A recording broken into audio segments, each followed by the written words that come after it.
evening, it's 9 p.m. and I hope you're having a great weekend. Take a look at our major stories. The Prime Minister has met today Dikil's population. In London International News in France, Abdelkader Mira sentenced to 20 years in prison.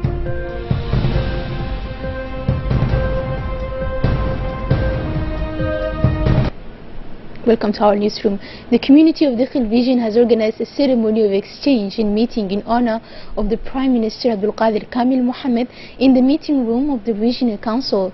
The Prime Minister was accompanied by a strong delegation from his cabinet and his advisor Ali Muhammad Hassan. The Prime Minister was greeted on his arrival by the Prefect of Dakhil Region and the Transport Minister, the Minister of Housing and the Minister of Commerce, as well as the Chief of Staff of the Presidency and the parliamentarians of the region. This meeting was an opportunity to exchange mutual information, and this is part of the permanent contacts between the government and the population.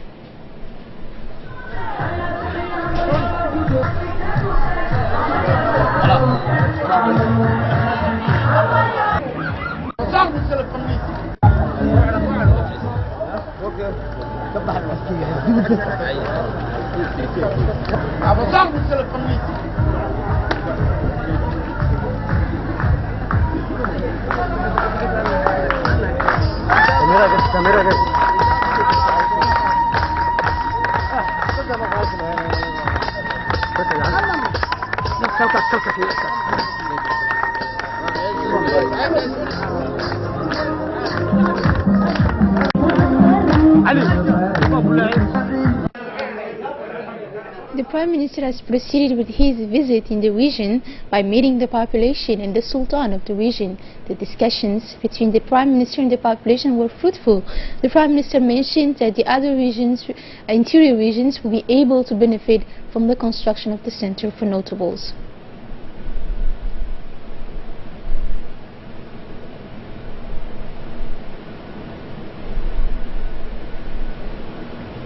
The Prime Minister Abdelkader Kamil Mohammed, who spoke at the end of this meeting, has first thanked the Dakhil population for inviting him to this meeting held in his honor, but also to organize a lunch on which he met the whole community. The Prime Minister insisted on the importance of the inscription on the list of electors and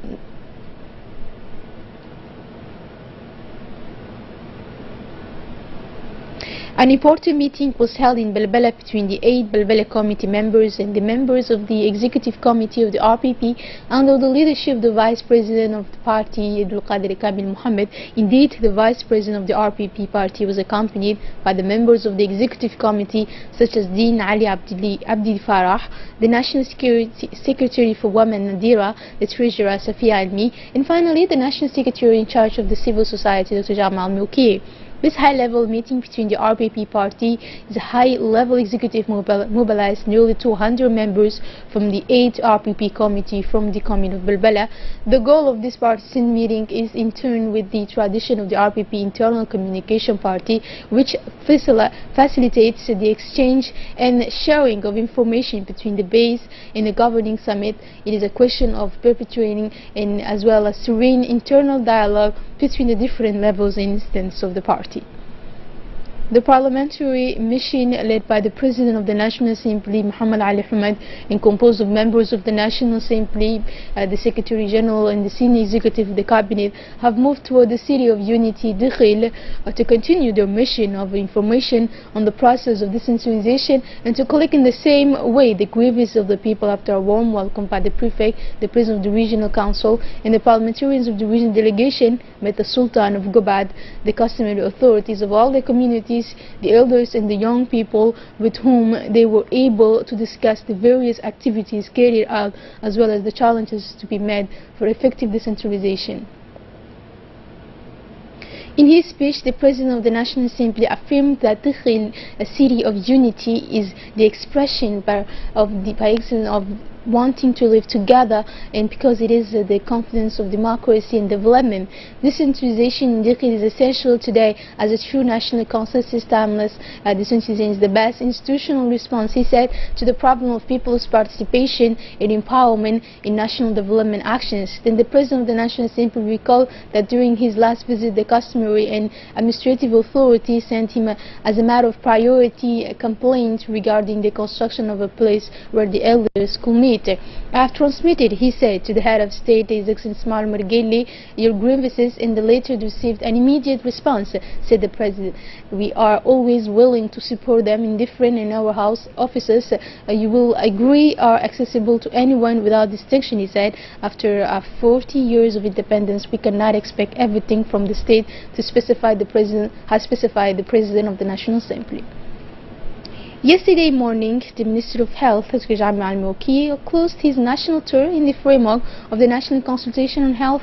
The meeting took place in the idyllic setting of the whole city complex, where the Minister of Health arrived on the scene in the company of the Minister Delegate to Decentralization, Hamadou Mohamed Aramis, Mayor of the city, Mrs. Fatouma Wale, and parliamentarians. So this has been the last conference debate that the Minister held with the residents of Belbela, and this time to inquire about their aspirations, their needs, and their health concerns.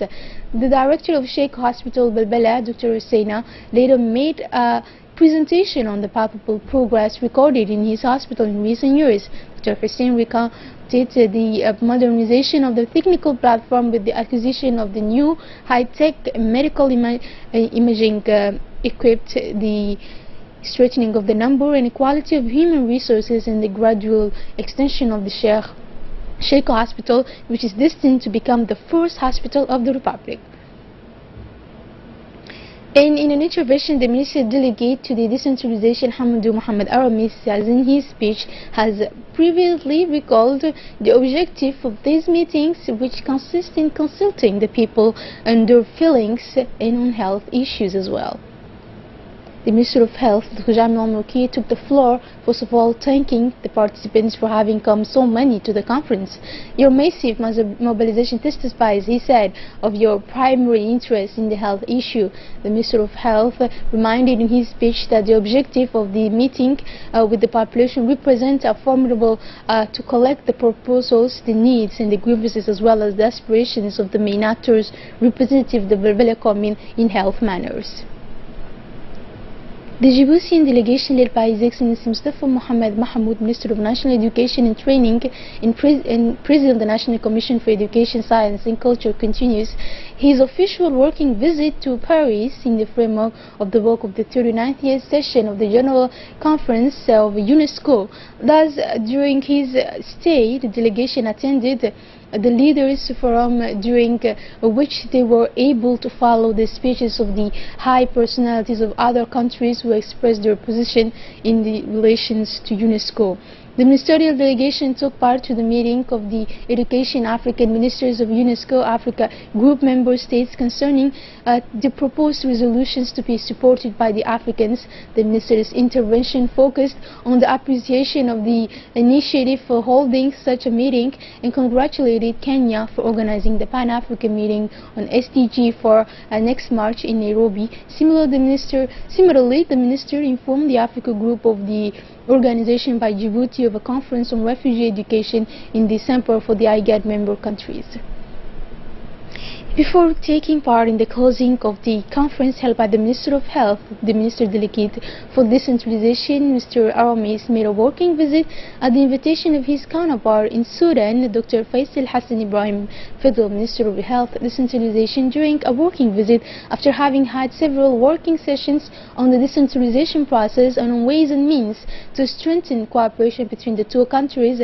He met successively with the Minister of the Interior, Hamid Manan. During these exchange sessions, the Minister of Decentralization highlighted the scope of cooperation that could expand and improve in the area of decentralization and administrative decentralization. Given the similarities of rural areas in water and energy deficits, the Minister of Decentralization has signed a cooperation agreement to improve the situation of people living far from urban centers. And finally, the Minister Armies was received by the first Vice President and Prime Minister, His Excellency Bakri Hassan Salah, to whom he conveyed the warm greetings of the President of the Republic and the renewal of the historic and deep friendship between the two leaders and between the two brothers people.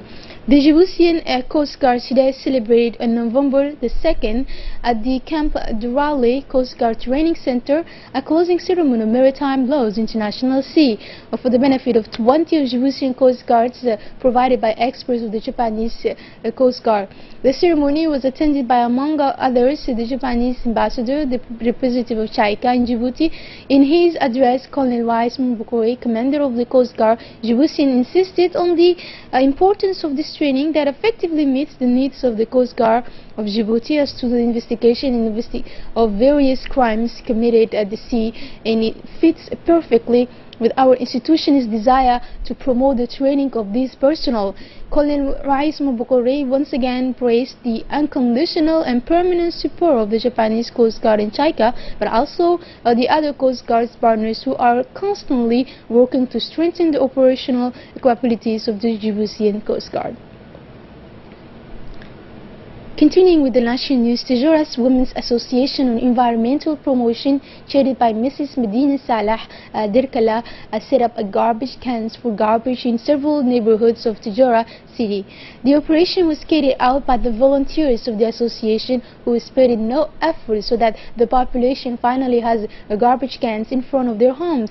And this action is part of the objective of the fight against household waste and the protection of the environment. The association has noted the increase of garbage in neighborhoods to opt for a healthy and effective solution is to put in the neighborhoods garbage cans for the benefit of the households to significantly reduce waste. And local authorities took part in this action and congratulated them for their commitment and encouraged them to continue their fight for the preservation of the environment. As part of the fight against public insecurity, the National Gendarmerie is stepping up its actions in order to stem all forms of delinquency in the many sectors. It is in this context that following a robbery perpetrated on the night of October the 31st, 2017 in a warehouse located at PK-12, the gendarmes of the PK-12 North Brigade undertook a vast operation to identify and challenge the perpetrators. Thereby, the gendarmes managed to get their hands on the alleged perpetrator and all the stolen items. It is composed of 20 tires and as well including 32-inch flat screens and 2 new vehicle batteries. At the end of the investigation carried out with the professionalism by the gendarme of the PK-12 North Brigade, the author of this burglary will be deferred on November 4, 2017 before the public prosecutor to answer for his action. And on the international scene now, in a highly awaited verdict, the brother of the man who killed 7 people in southern France in 2012 was found guilty on Thursday of taking part in a criminal terrorist conspiracy and sentenced to 20 years in prison.